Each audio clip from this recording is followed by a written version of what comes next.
Sinutan.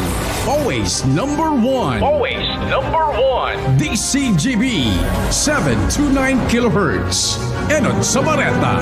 Enod sa Gabos. Member KBP, kapisanan ng mga broadcaster ng Pilipinas, alas 7:07 na. Hatod sa Saindo, kan Radyo DCGB. Ang mga bago, asin darakulang bareta kan aldaw. Mga baretang balansyado, dain pigkikilingan, asin makatotohanan. DCGB, Bareta alas 7. Mga preskong bareta sa lado lokal, nasyonal, internasyonal, asin iba pa. Bareta alas 7. Digdi sa GB, garantisadong bareta. Aldaw mga tugang na Biyernes ngunyan, Petsa 3 po kang Hunyo. Kami po ang sinong magiging tagapagbareta. Ako po si Henry Maceda. Ako po si Christine Longabella. Detalyes kan mga bareta niya to mga tugang sa lado nasyonal. Nagdepensa po ang Department of Budget and Management sa 12.7 trillion pesos na utang kang nasyon sa laging handa public press briefing. Sinabi ni DVM Acting Secretary Tina Rose Cadna na dapat nakatakutan ang pag-utang kung may magabat na dahilan para digdig. Sigon kay Kanda, ginamit ang inutang na kwarta para sa COVID-19 response. Paliwanag kay ni sa nakalis na 2 taon na tinamaan ng pandemya ang nasyon. Asin wala nin isolation kan quarantine facilities, kulang ang hospital beds, warang bakuna, dakol ang nawalan ng trabaho dahil sa lockdown, dakol ang mga overseas Filipino workers, ang napilitan na maguli kung kaya kay puan ipairaram sa quarantine, testing, pagkaon, transportasyon, asin pagdaw ng ayuda kan gobyerno kasabay kay ni na dahi pwedeng isakripisyo ang kaligtasan kan buhay kan mga Filipino. Ang baretang ini hatod sa Indukan, Plemex Forte. Plemex Forte, available in South Star Drug, Mercury Drug, and other drugstores nationwide. Poco mas o menos 7 milyon pesos na kantidad nin shabu ang nasabat sa 2 personang pigtutubudan na tulak nin ilegal na droga sa ginibong drug buy-bust operation kana pinagpuwersang o pinagsarong puwersa kana Philippine National Police Drug Enforcement Group. Ang mga suspect na midbida na sinda Vico Antonio Rodriguez, 26 anyos, asin Janelle Pagayon I. Catalan, 24 anyos, residente kan Barangay Kupang, Antipolo City. Nakonfiskar kan otoridad hali sa mga suspect ang pigkakarkulong 1 kilo nin pigtutubudan na shabu na may street value na maabot sa 6.9 milyon pesos, asin 13 bundle na buy-bust money. Para mientras na nasa kustodiya ka ng Special Operation Unit Region 4A, PNP Drug Enforcement Group ang mga suspect na nakakahampang sa kasong pagbayular sa RA 9165 o Comprehensive Dangerous Drugs Act of 2002. Ang baretang ini hatod sa Indukan, Wilkins Pure. Para sure, mag-Wilkins Pure. Aprobado na po mga tugang kan Department of Finance ang planong pag-donate kan Bureau of Customs nin 47,000 na litro nin diesel fuel sa Philippine Coast Guard as in Armed Forces of the Philippines na nakumpiskar kan Bureau of Customs ang mga unmarked diesel fuel na ini sa nagkapirang mga field test operation sa sarong bus line sa Caloocan City. Fasilidad kan Lemes Fuel Station sa Star Oil Gas Station sa May Kawayan, Bulacan. Fuel Service Station sa Cabanatuan, Nueva Ecija, sin sarong mga retail gas station sa Rayat, Pampanga.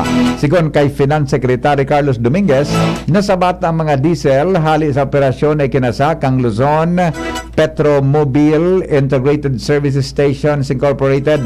Ang mga ini ang unmarked diesel fuel warang buwis na pigbabayadan. Siraram kang kasunduan magtawang AFP nin manpower para tabangan ang Bureau of Customs sa endang law enforcement activities. Kasalida na matataonanin ang AFP nin makukumpiskar na fuel na illegal na piglaog sa nasyon. Ang baretang ini hatod sa Indukan, Diatabs. Basta diarrhea, garantisado ka sa Diatabs. Bilis gaan sa pakiramdam, gaan pa sa bulsa.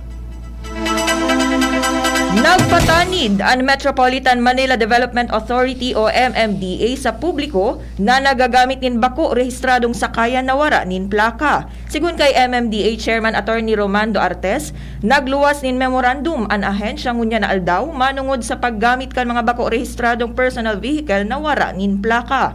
Paliwanag ni Artes na ang memorandum naka-address sa gabos na traffic personnel bilang kasimbagan sa Facebook post kan Riders Safety Advocates of the Philippines na nag-viral sa social media. Nakapalaman sa memo na pigpapagirumdum sa mga tauhan kan MMDA ang sa indang obligasyon sa publiko, lalo na ang mga traffic enforcer na magdakup kan mga motoristang may pagbayolar sa trapiko. Ang baletang ini hatod sa Indukan Mega One. Ang Mega One ay may 21 sangkap para matulungan ka sa iba't ibang karamdaman tulad ng diabetes, high blood, stroke, arthritis, kidney failure, cancer, viruses, at iba pa. Tumawag kay Doc Joey Bitito sa 0998-975-8121 or 0917-853-8933. Mga tugang nagdepensa po ang Philippine Health Insurance Corporation of PhilHealth sa pagpapautom ngunyan na hunyonin dagdag na kontribusyon sa premium kan mga miyembros sa ginibong pagdangog kan House Special Committee on North Luzon Growth Quadrangle. Ipinaliwanag ni PhilHealth Executive Vice President as in Chief Operating Officer Eli Dino Santos base sa statement halis sa PhilHealth President o kay PhilHealth President Dante Giran na ang paglangkaw sa premium na mahalaga para sa marealisar ang obheto kang Universal Healthcare Law. Importante maninit ang aning maprotehiran ang National Health Insurance Fund na halis sa collective contribution kan mga Filipino asin magagamit kan mga miyembro.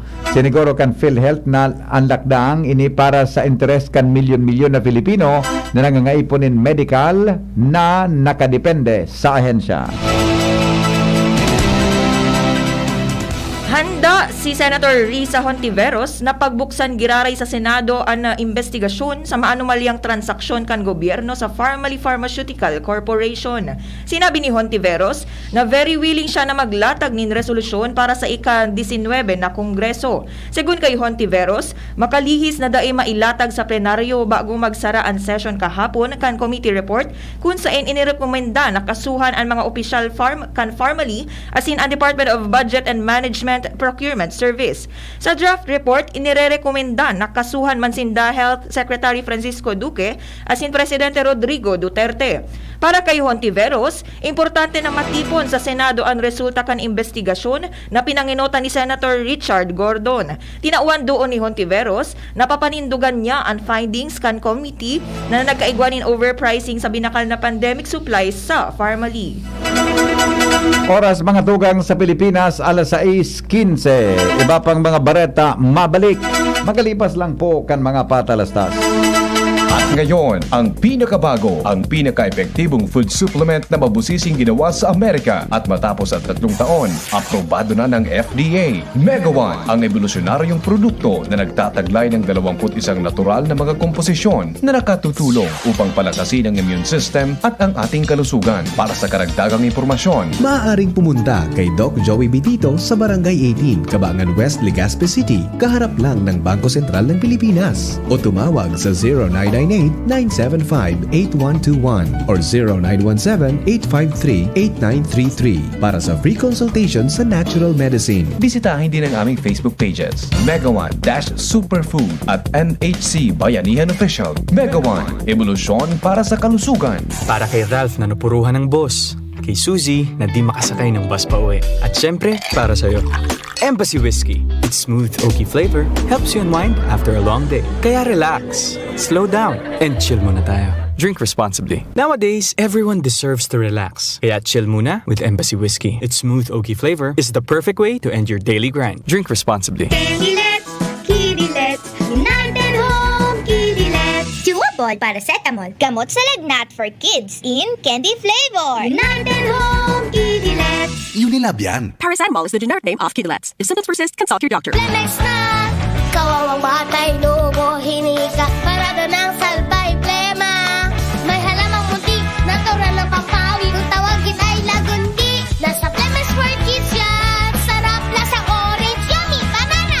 Lemex na. Sa ubo ng baby pasteko, Flemex Lagundi for Kids. Pinalalabnaw at pinalalabas ang plema para sa maginhawang paghinga. Tigil na ubo, sarap na huminga. Lemex lagundi for kids na. Basta lagundi, Lemex. Vitex Nagundo L. Lagundi Leaf is the generic name of Plemex for kids. If symptoms persist, consult your doctor. Ang health tip na ini hatod sa Indo, kan Robust Dietary Supplement for Men. Ang komunikasyon, importanteng parte kang relasyon. Pagkaigwanin bukas, asin honestong pakikipaghuron sa imong partner para mas komportable nindong pag-ulayan ang mga pangangaipo, kahaditan, asin kagustuhan para mas papakusog ang tiwala, asin marhay na pag-ibanan. Ang health tip na iyan hatod sa Indo kan Robust Dietary Supplement for Men. Robust, astig to. Importanteng pagirumdom. Ang Robust bako bulong. As hindi pwede gibuho na pambulong sa anumang klaseng helang. May tusok, manhid, ngalay, pananamlay.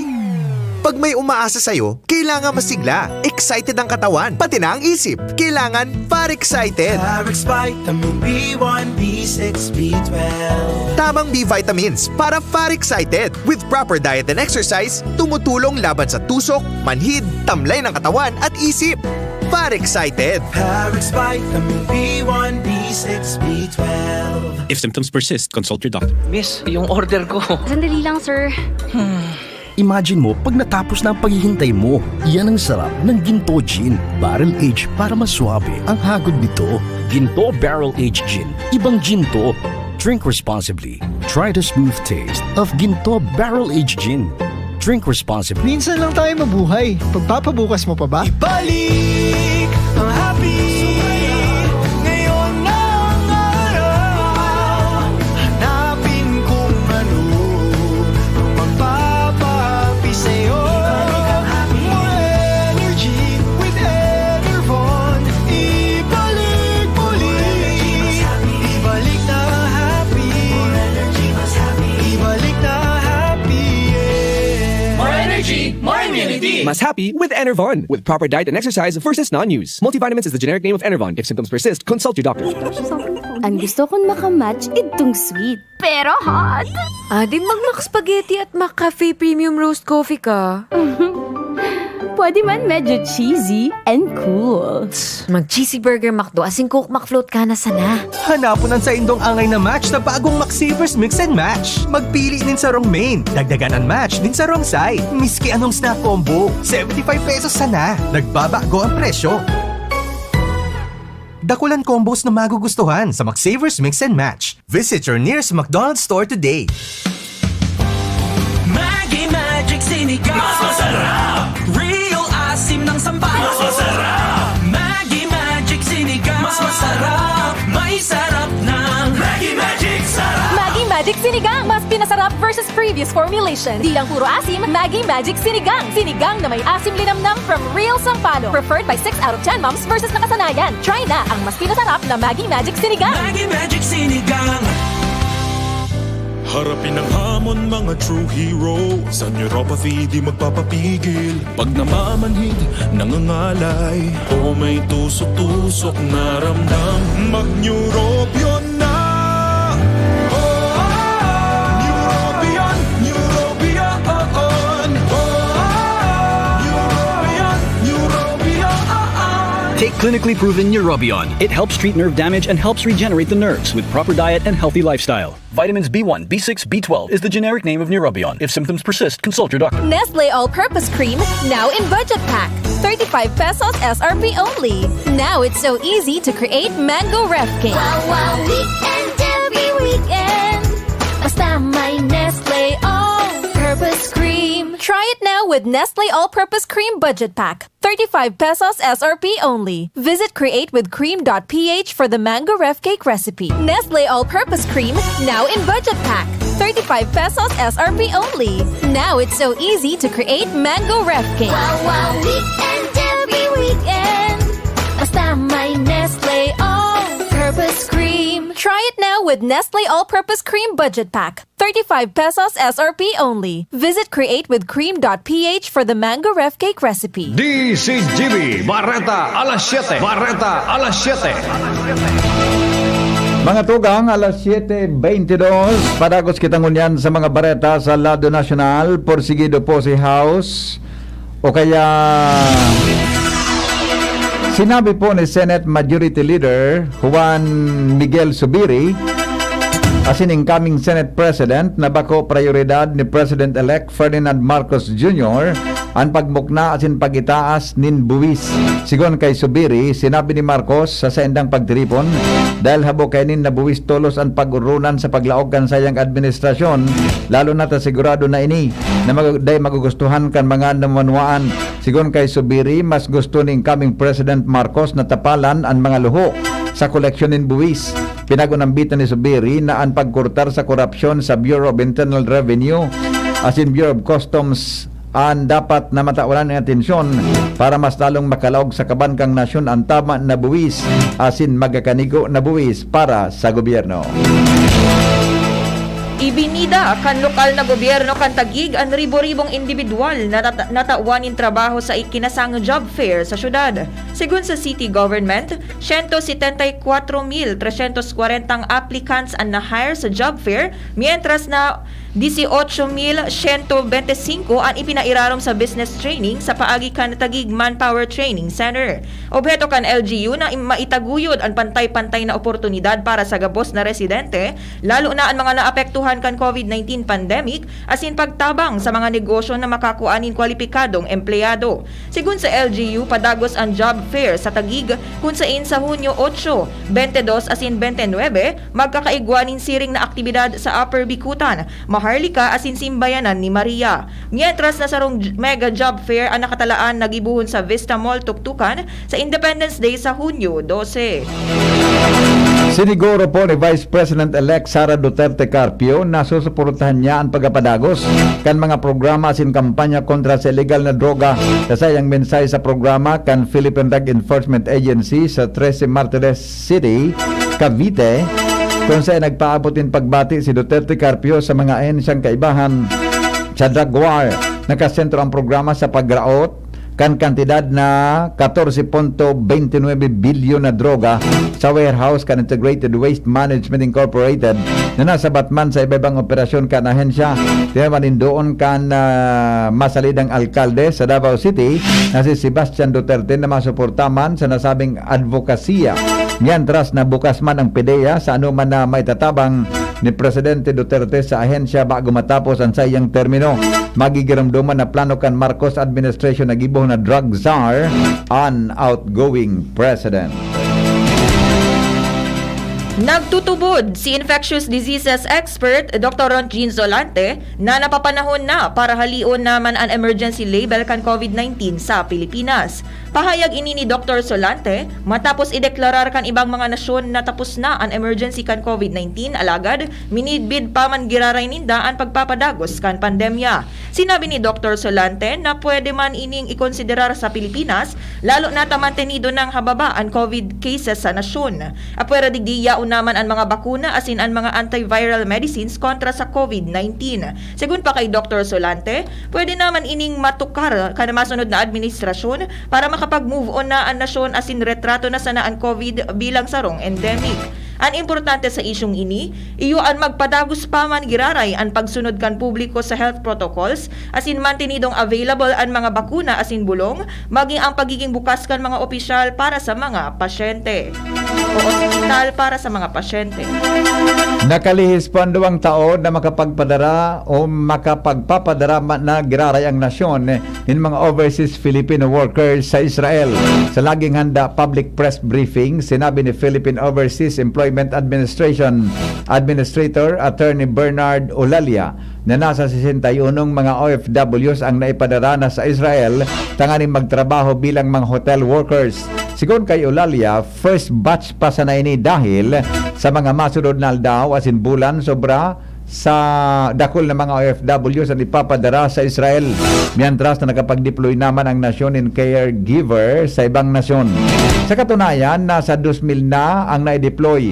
2,600 na kontratang napirmahan asin nagahalat pa ang iba-iba sa sendang final deployment date. Sinabi ni Senador Cynthia Villar na dain na siya mamauot sa Senate presidency sa masunod na Kongreso. Sa iyang sinabi na dain ng laban sa pagiging pamayukan Senado sa pagsasabi na dain na siyang interes sa siring na pwesto. Idinagdag pa man ni Villar na siya masuporta na sana kay Senate Majority Leader Juan Miguel Zubiri na sa ruma na interesado sa pagiging Senate President. Sinabi niya na nag-uron naman sinda ni Zubiri manunungod sa siring na bagay. Enot kaini sinabi ni Zubiri na sa iyang eksperyensya bilang lehislador, iyo ang bentahin niya sa iba pang aspirantes para sa pinakahalangkaw na posisyon sa Senado. Sinabi po ning kaming o kaya ni Senator-elect J.V. Ejercito na dapat ipag-uktaba nguna kan Philippine Health Insurance Corporation o PhilHealth ang pag-itaas kang kontribusyon kan mga miyembros kay ni ngunya na bulan. Sigon kay Ejercito, dagdag na kontribusyon magiging magabat sa kamugtakan kan mga Filipino na nagbabangon pa sana sa epektong darakan pandemya. Sinabi niya ang pag-itaas kang premium dapat sanang ipagpautob sa oras na makabangon ang ekonomiya kang nasyon. Pagrekomendar kan senador na tanggalon ang interest sa mga day na kolektang kontribusyon kan PhilHealth para sa mga self-employed professional practitioners as in mga OFWs. Magigiramduman na itinaas kan PhilHealth ang premium rates gikan sa 3% sagkod 4% pongo niya na bulan base sa Universal Healthcare Law. Nagpalyar na mamantenir sa saindang posisyon ang ultimong 5 nominado ni Presidente Rodrigo Duterte matapos na ma-bypass kan Commission on Appointments ang saindang ad interim appointments.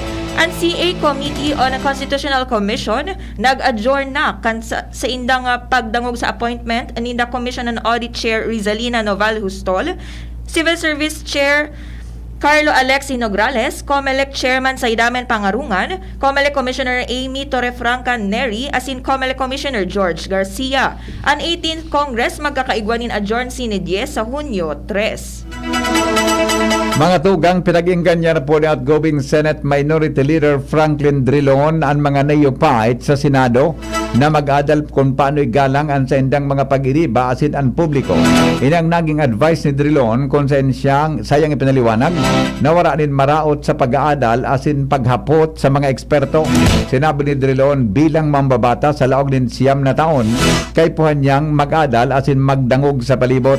Sigon kay Drilon, ipinagrekomendar ninda ini ni Senate Majority Leader Juan Miguel Zubiri kay incoming Senator Robin Padilla na mag-adalin marahay dahilan ta siya ang nahihiling na manginginot sa Senate Committee on Constitutional Amendment and Revision of Codes and Laws.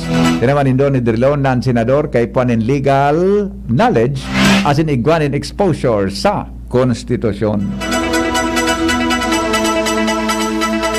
Nagpagirumdum ang Metropolitan Manila Development Authority sa publiko na dai basta ipagtapok ang mga tadang pagkaon sa basurahan. Ayon sa MMDA, sa datos kan World Wildlife Fund of Philippines, sobra sa 2,175 tonelada na tadang pagkaon ang nasasayang asin pigtatapok kada aldaw kun kaya padagos ang sa indang pangapudan na dai ipagtapok ini dahilan ta pwede pa ining pakinabangan. Saro sa mga pigbubusol kan ahensya sa irarong kan Manila Flood Management Project Phase 1 ang paggibon in compost para makabawas sa mga basura na napapaduman sa katubigan. Obheto kan nasabing proyekto na mabawasan ang pagbaha sa Metro Manila sa paagi kan implementasyon kan solid waste management programs. Mga tugang, alas 6:31 pang oras sa bilog na Pilipinas. Report sa kamugtakan kang panahon kay iba po si Ariel Samodio. Maray na aldaw po. Para po sa to yung weather update ngunyan na aldaw ng Birnes. Nakaka-apekto ang ridge kang high pressure area sa eastern section kang Southern Luzon asin Visayas. Sa Kabikulan ngunyan na maghapon nilalauman ang mainit na panahon, ang lagat posible pa man ang mga pulong mga pag-uran o pagkikilatasin pagdagoldol lalo na sa bandang hapon o banggi. Maluya man hanggang sa katamtaman na Doros na sa timog hanggang sa timog sulnupan ang Mairal na may banayad hanggang sa katamtaman na pag-alon kan kadagatan. Pinatay kang kuwat kang temperatura 24 hanggang 34 ang taas kang Celsius. Ang saldang nagsirang alas 5:18 ngunyan ng aga, pasunok pa siya na alas 6:09 ng hapon. Aladibis sa DOST Pag-asa, Ariel Samodio. Mga tugang iyan po detalyes kan mga darakulang Bareta nguyan aldaw digdi po sa DCGB Bareta alas 7. Sa pangaran po ni News Director Edwin Peralta, ako po si Henry Maceda. Salamat po kasi nung pagantabay mga tugang sa GB o DCGB Bareta alas 7. Ana po, masunod na, magalipas lang po kan mga patalastas. Yan ang DCGB Bareta alas 7. Abangan giraray sa aga. An hapon, masunod na. Pagkalipas lang kaini. Everyday sa bahay daming activities, kaya breakfast pa lang give them champion energy. Milo breakfast every day, Milo breakfast every day. Help jumpstart your day with a balanced diet, healthy lifestyle, and an energized, nutritious breakfast with Milo. May winning combination ng milk, champion energy nutrients, at Choco Multisarap. Milo breakfast every day, Milo breakfast every day. Helps you jumpstart your day, Milo every day. Mag-Milo breakfast every day with a balanced diet. Tabang para nutritious and breakfast. Robust dietary supplement for men. Sabi nila, ang tunay na lalaki, matibay, magaling at matikas. Samahan mo pa ng Robust. Gawa ito sa Epimedium Extra.